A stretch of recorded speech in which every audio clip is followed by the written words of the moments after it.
dia, galera do 8º ano, tudo bem com vocês? Adoro o dia de prática de artes, né? Bom, eu vou começar aí falando com vocês da parte do Color Set azul, né? Pedir que vocês comprassem uma folha, dobrassem elas em 4 partes e nós vamos usar uma parte, ok? Reserva aí essa folha, guarda, que quando precisar você tem, certo? E aí nós vamos começar por essa folha azul. O trabalho final vai ficar mais bonito que esse aqui eu fiz correndo, né? Então, só para vocês terem uma ideia do trabalho finalizado. É um trabalho minucioso, dá um pouquinho de trabalho, mas fica bem bonitinho, certo? E aí, olha só. Primeira coisa que nós vamos fazer é pegar um pincel ou uma buchinha e fazendo aí as marcações da água, manchando a nossa folha azul, tá? Esse é o primeiro passo que vocês vão fazer, beleza? Isso aí vocês já sabem fazer, então eu nem esquentei muito aqui em fazer detalhado essa parte, beleza? A primeira coisa que eu recomendo é que vocês pintem aí, manchem aí à vontade de branco, tudo mesmo, tá? Fica bem à vontade e reserva, deixa secando. Porque para fazer o desenho dos barquinhos e tudo mais, só quando o branco tiver seco na folha para não manchar, né? O efeito das outras tintas. Quem quiser fazer aquele sprayzinho que vocês sabem fazer com pincel, também fica ótimo. Eu fiz aqui, mas só depois que eu manchei. Vou até chegar mais perto, ó, tá vendo? Eu fiz, mas só depois que eu manchei para dar aí uma luminosidade na arte, ok? Vou reservar um. Como vocês já sabem o que vocês vão fazer no azul, eu vou pular essa parte do azul, certo? Nós vamos dividir essa atividade em 2 partes. Hoje nós vamos fazer o fundo, nós vamos fazer o barco e o remo. E já vamos deixar as cabecinhas das bonequinhas prontas, tá? E na próxima aula nós fazemos aí a parte do corpinho, que vai usar o crepom e vai usar, o crepom, tá? Para montar tudo nós faremos isso na próxima aula, certo? Nós vamos usar primeiro aí o retângulo 9 por 21. Vocês vão dobrar como eu estou dobrando aqui. Da parte maior alongada, certo? Combinado? Até aqui não tem segredo, né, minha gente? E nem aqui, porque aqui você vai pegar a ponta aqui e vai dobrar para lhe dar o formato do barco mesmo, né? A ponta de trás aqui. Pronto, e voilá, nós já temos o barco. Passe e cola nessas partes aqui, para não ficar soltando, né? Para dar uma firmeza aí, certo? Então, repetindo, eu peguei o retângulo 9 por 21, dobrei ao meio no sentido maior e dobrei as pontas para dentro, formando aí o meu barco, e eu vou colar essas partes aqui para não ficar abrindo toda hora. Na hora que eu colar, né? Na hora que eu for montar o quadro, dá menos trabalho, certo? Fiz o meu barco. Aí o remo que nós vamos fazer agora. A medida é 3 centímetros de largura por 12 de comprimento, que foi o que eu passei ontem no grupo, certo? O que eu vou fazer? Vou também dobrar ao meio, no sentido maior. Dobrei ao meio, vou abrir e eu fiz a marcação aqui no meio, estão vendo? O que eu vou fazer? Eu vou pegar essa ponta aqui e vou dobrar de novo a risca do meio, ó. E essa também vou fazer a mesma coisa do outro lado. Então, vai ficar assim, certo? E, por último, eu dobro novamente. E aqui eu tenho a haste do remo, ok? Certo? Passo uma cola aqui no meio pra fixar melhor. Não passa muita não, viu? Um pouquinho, ele já fixa. Deixo a parte. Um quadradinho aí de 4 4,5 centímetros, 4,5, certo? O que eu vou fazer? Eu vou também dobrar ao meio, certo? Abro, meus dedos estão assim, gente, manchadinhos por causa das tintas, tá? Que eu tava mexendo agora há pouco. E vou colocar aqui, vou levar uma parte também até o meio, igual eu fiz com o remo. Ops, mostrando ali, ó. Então, ó, dobrei ao meio, abri, levei essa ponta, a risca do meio e levei a outra risca do meio. Pronto. O que eu vou fazer? Agora, eu abro aqui como se fosse uma janelinha e colo a haste do meu remo e passo cola aqui atrás. Então, eu já vou ter o remo montado, certo? Ok? Então, já fiz o barco e já fiz o remo, ok? Se quiserem depois fazer algum detalhe, escrever alguma coisa, pode, fica à vontade, tá certo? Eu não fiz porque eu estava carente de tempo, mas vocês podem dar uma melhorada, até porque nós vamos ter essa aula e a outra para finalizar, certo? Muito bem. Então temos aqui o barco e o remo. E por último, nós teremos aí 2 quadrados de 4 centímetros. Começaremos com o primeiro. Esse aqui é o rostinho aí das nossas bonequinhas, tá? Não vou fazer nem questão de aparecer. O que eu faço? Eu vou colocar o meu quadrado como se fosse o estilo de pipa, tá? Ele vai estar deitadinho assim e eu vou só deixar ele doidinho assim, tá? Vou fazer ele virar um triângulo, ok? Abro e marco o outro lado, de modo que fique um X no interior do meu quadrado, assim. Tá vendo? Ó, tem um X. O que eu vou fazer agora? Agora eu vou levar essas pontinhas até o meio. Ó, eu vou levar todas as pontinhas até ao meio, certo? Ó, e aí vai deixar um quadrado, ok? Temos um quadrado. E aí eu vou dobrar as pontinhas para dentro, aonde estão as outras dobras, tá? E nós ficaremos assim, o rostinho, as dobras para dentro, tá? Olha aqui, ok? Primeiro o rostinho pronto. Também passo cola aqui atrás para ficar mais fortinho. Vamos fazer com esse também, ó. Deixo ele em posição de pipa, dobro,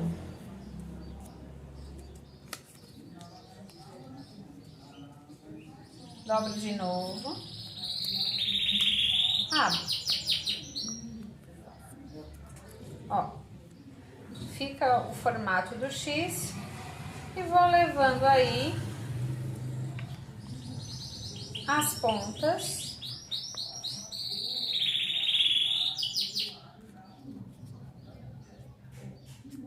até o meio, que vou formar mais um quadrado, que é o outro rostinho. Isso, o meu ofício que eu tenho aqui, gente, é amarelo, mas você pode ter o ofício branco aí, não tem problema. Vai ficar até mais bonito. Mas eu estou aproveitando tudo que eu tenho mesmo. E aí, olha, vocês vão passar cola também e vão reservar, beleza? Ok. Então hoje, na aula de hoje, nós vamos deixar pronto o fundo, né? O barco, o remo e os 2 rostinhos.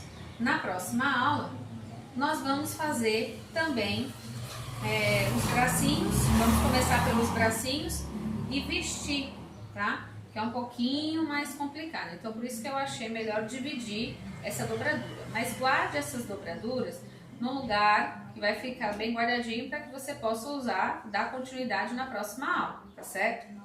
Ok? E foi um jeito também que eu achei melhor para que a gente também desse continuidade ao livro, tá? Então, se você perdeu alguma parte aí da dobradura, é só voltar ao vídeo, né? Ou perguntar mesmo no grupo da sala que a gente vai se orientando, vai se falando, tá certo? Então, hoje, preparar o fundo, né, no color 7 azul. Vou até pegar o meu aqui que eu pintei, certo? Preparar o fundo. Nós fizemos já o barco, fizemos o remo, né? E fizemos os rostinhos, ok? Semana que vem nós faremos os braços, né? E todo o resto aí dos cabelos e tudo mais, tá bom? Então semana que vem nós teremos bastante trabalho aqui, beleza?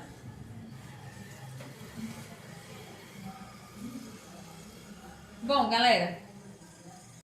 galerinha, então já que a gente já deixou aí tudo agendado aí para a continuação da nossa arte na próxima aula, tá?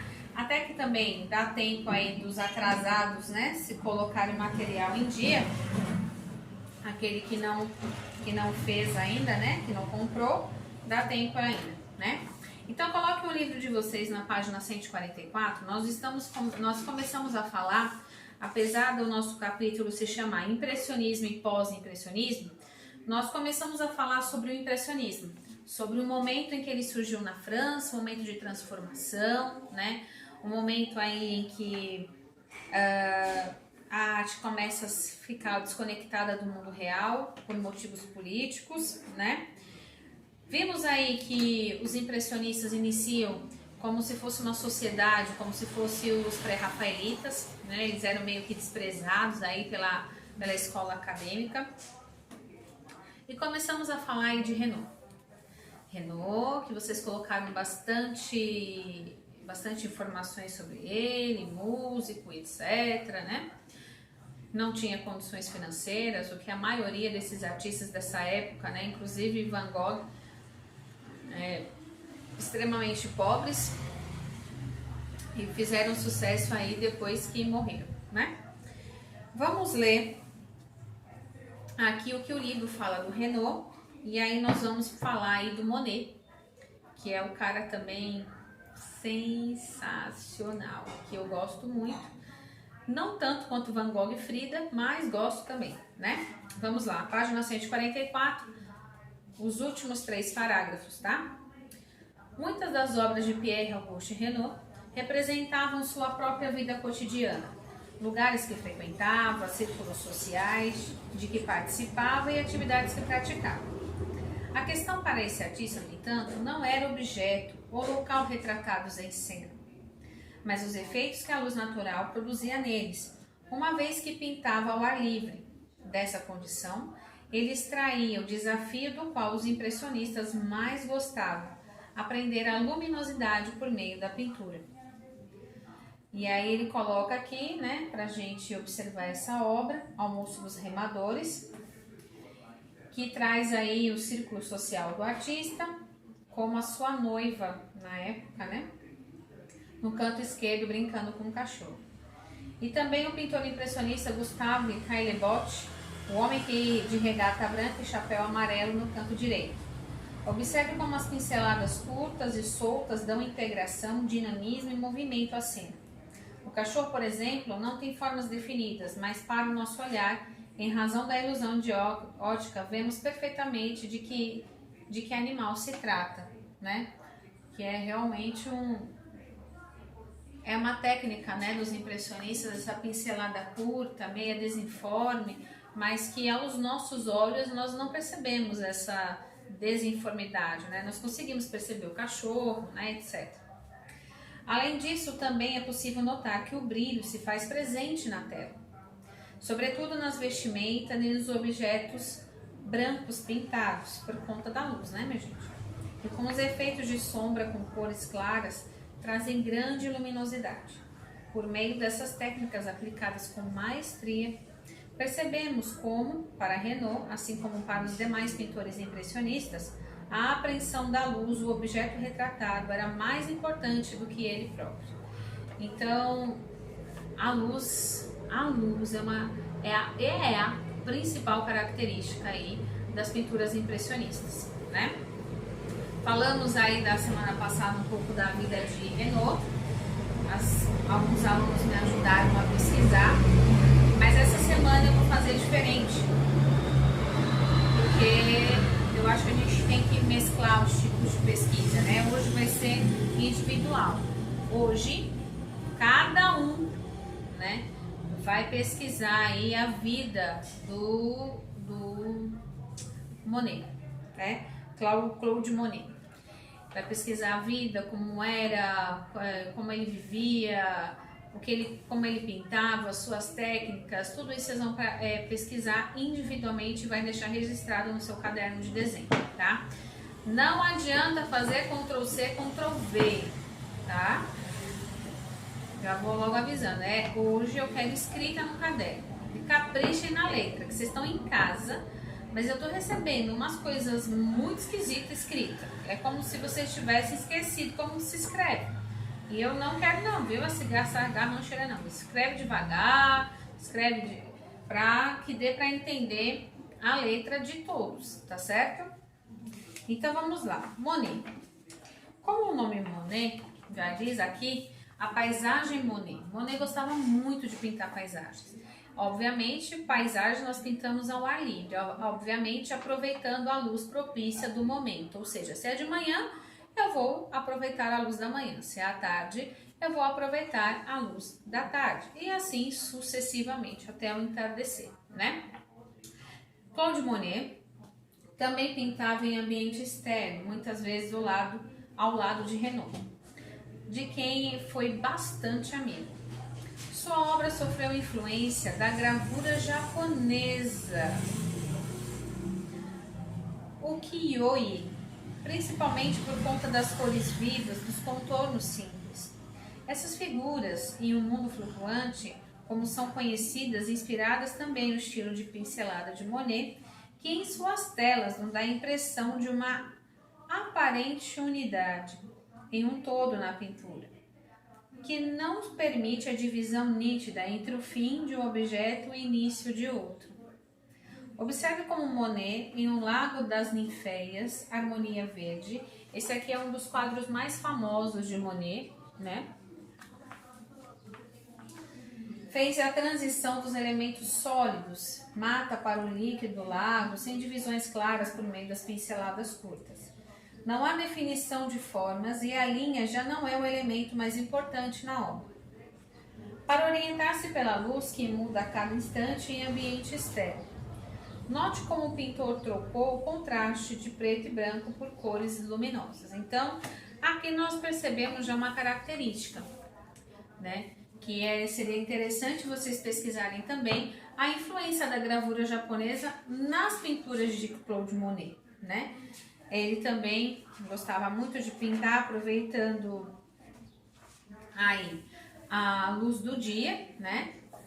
Como vocês viram. E aí,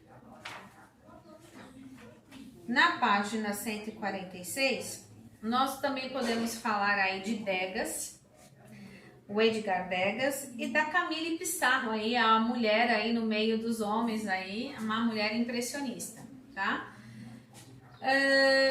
O Edgar Degas tem uma delicadeza já no seu traço, como nesse quadro aqui ele está mostrando, né? Ele também tem a técnica da luz, da luminosidade, óbvio, né? Senão ele não seria aí um pintor impressionista, né? Ele gostava de capturar o movimento instantâneo. Um dos caras que mais competiu também com a fotografia é o Degas, tá? Por conta dessa questão do movimento, ele conseguia como se a bailarina aqui, né, estivesse mesmo em movimento, ela não estivesse parada. E esse cara, ele conseguia fazer esse tipo de coisa, tá? Vamos lá. O pintor Edgar Degas teve formação artística tradicional e participou de exposições ao lado dos impressionistas. Mas ao contrário de Monet, que retratava principalmente a natureza, o interesse de Degas estava mais voltado à vida urbana. Suas pinturas da época de 1860 traziam um caráter psicótico aos personagens retratados. Mais tarde, porém, foi se distanciando dessa característica e cada vez mais se identificado com os impressionistas. Também passou a construir uma visão fragmentada da realidade. Um dos principais temas das obras de Degas era a dança, sobretudo o balé. Observe a tela ao lado. Então, repara aí que a gente já tem algumas diferenças para falar desses pintores, né? Monet, paisagens. Degas, mais a dança, em primazia aí o balé clássico, né? O Renoir, ele gostava de pintar cenas aí do cotidiano, do que fazia parte do ciclo social dele, né? Então aí nós já temos algumas divisões aí desses artistas, tá? E agora eu vou falar da Camille Pissarro. A Camille Pissarro foi uma das mestras aí do impressionismo, que tinha grande interesse pela pintura de paisagens rurais. Outra diferenciação, né? Até a Encosta dos Bois de Hermitage, na verdade, apresentada na terceira exposição impressionista de 1877, mostra a encosta de uma região vizinha de onde Pissarro morou. Observe como a mata ganha uma textura densa que dificulta à primeira vista detectarmos a presença de duas pessoas caminhando no canto esquerdo da tela. Esse efeito se deve às pequenas pinceladas interrompidas, somado ao uso de uma paleta variada de cores e da sobreposição destas técnicas muito características dessa fase da Pissarro e executada com grande competência pela artista. Conhecido como um dos maiores paisagistas franceses, Pissarro traduziu o sentimentalismo na pintura por meio dos jogos de luz e sombra. Gente, só fazendo aí um adendo, é que tinha uma outra Camille também, mas eu pensei que o livro estava falando dela, mas não é não, tá? O Camille Pissarro já é um rapaz mesmo, tá? Me deu um insight agora. Tem mesmo uma Camille impressionista, mas ela não... Eu já fiquei até afoita para ler logo da Camille, achando que era da mulher, né? Mas infelizmente não, é o rapaz, porque nessa época não se dava muita abertura para as mulheres. Eu até me encantei aqui, mas fui comendo muito rápido aí, já viu, né? A gente acaba se engasgando, mas não, esse aqui é o pintor mesmo, Camille Pissarro. Então vamos lá. Renoir, cenas do cotidiano, do que fazia parte da vivência dele. Monet, paisagens, inspiradas principalmente aí pelas figuras japonesas, né? Degas, música, balé, principalmente o balé clássico. E Camille Pissarro, paisagens, e o Camille Pissarro, paisagens rurais, né? Semana que vem, se der tempo, nós já vamos iniciar o pós-impressionismo, né? Mas no momento agora nós já fechamos o impressionismo. Se vocês tiverem alguma dúvida, alguma coisa, o momento de falar é agora, antes da gente seguir, tá certo? Bom, nós vamos aí fazer o seguinte, tá? Monet, vocês vão fazer a pesquisa sobre ele, ok? E vão fazer também uma... como é que eu vou dizer a vocês? Para que vocês entendam. Vocês vão escolher uma paisagem, tá?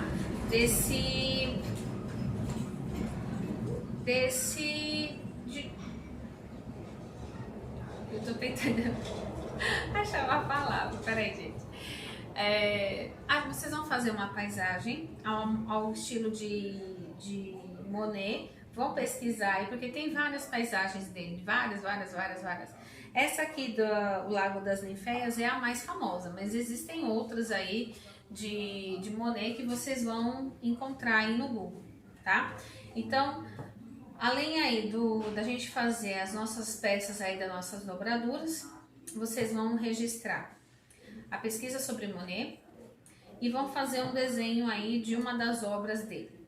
Só que esse desenho eu quero que vocês insiram algum elemento novo, tá? Que é a prática da releitura. Lembra que a releitura não é só a cópia da pintura, mas eu sempre acrescento um novo olhar nessa pintura, um novo elemento, tá certo? Beijo, fiquem com Deus e até a próxima.